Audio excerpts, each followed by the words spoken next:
Hello, welcome to Appliance Master Live. I'm Bill, and with me again is Kari.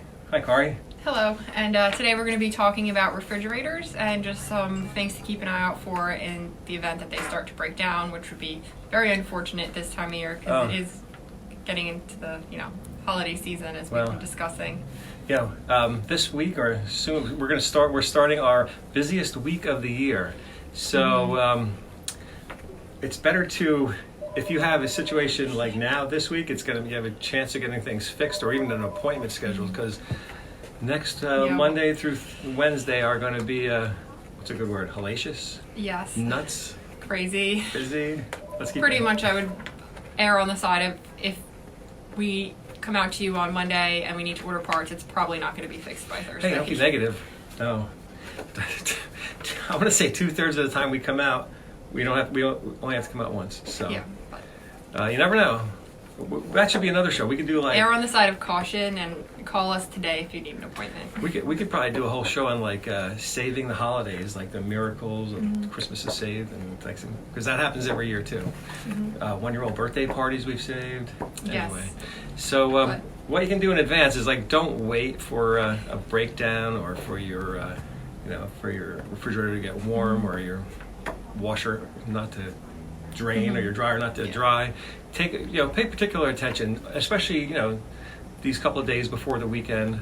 And if you need something, call us even if you have a question, or if you want to schedule a checkup or maintenance, that would be preventative would be a good idea. Yeah. There's always some things to keep an eye out for as far as the refrigerators go to indicate that you might be having some problems.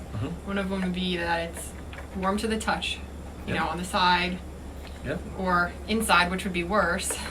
More obvious. Yeah. But if it's warmer to the touch, that's a good clue. Another thing is sometimes if you pull out your ice cube bin, like if they're all stuck together, if they're really thoroughly stuck together, that's an indicator that the temperature rose above freezing for quite a while. So that's something to keep an eye on. It could be a one-time thing with somebody leaving a door open, but if it's it's something you should pay attention to. Or really soft ice cream. Yeah. Ice cream is very sensitive. Yeah, that'll melt quickly and easily. Yeah. And then our technicians, they do perform, routine maintenance services on all the major brands of refrigerators. Yeah, one of the routine things you should do every year, or call us to do every year, is clean the condenser coil. And this is, every house has dust. I know mine does. And houses with homes with cats, dogs, whatever, llamas. This is a fairly typical refrigerator condenser coil with about, anyway, how's that look? It's like a pretty hardy layer of debris. Well, that's just dust. If there were animal hair in there, that you would see it. But it's that right there is that's gonna cause the refrigerator to run longer, run hotter. Temperatures may be warmer in the refrigerator, and again, it's cleaning it isn't necessarily the hardest thing, but usually getting to it can be tricky. If you're going to try it yourself, I would say be cautious, be gentle. There's things down there you can bend or break, and don't let necessarily Uncle Bob go banging around down there over the holidays. Yeah. If that's something you can call us for. And then, we always mention using your senses as far as identifying a problem. So if you hear the refrigerator running for a long period of time, making strange noises, or you can see the ice melting, as you had mentioned. I forgot to do the after picture. This is the clean. That's clean, and it's not just superficial. You don't just clean the surface. You have to clean in between. And normally these condenser coils are. They can be a couple inches thick.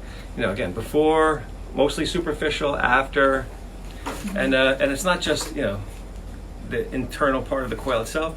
It's you gotta clean the moving parts, fan blades, the other things down there. But sorry to interrupt. Where were we? I don't know. We're just going through the list. Then what's another service? Clean the evaporator coils or the evaporator drain. Yes. Or if you notice water on the bottom of the refrigerator. That's not good. That could be the water's not draining and overflowing. Or same if you notice ice on the floor of the freezer. That's water that's not draining, it's going other places and freezing. So before that builds up and causes problems, you should have us check out why it's not draining properly. Mm-hmm. Yeah, and then those are just routine services that all our technicians can perform for you. And like Bill had mentioned, call us this week to have that scheduled rather than next week. And it will be crazy. Yeah, and I know like when you're having people over, and you have a lot of leftovers and everything's still hot, like see, I like to like when everything's really warm, I would let it cool down to room temperature before you put it in the refrigerator, because if you put all that extra heat in the refrigerator, that's just going to make it try to work hard to get rid of that heat from the refrigerator, and it may also cause other things to get warmer as well. Yeah, and then the same thing with like the holidays and people coming over and you're cooking. The more you're opening and closing the doors, that's going to release the cool air, and the fridge is going to be working harder as well then too. And if you have a giant turkey in your freezer, don't give it plenty of room. Yeah. Just trying to shove the door closed doesn't always end well. And do you have any other tips for keeping the refrigerator working properly this time of year? No, just be vigilant and cautious, and any questions or problems, you know where to find us, right? And I guess we should wish you a happy Thanksgiving. And yeah, and as always, feel free to leave your questions on this video. We'll try our best to answer them. Like and share it with your friends and family. Yeah, we'll see you next week for our Thanksgiving special. Yeah, can't wait. Thank you for tuning in. Thanks.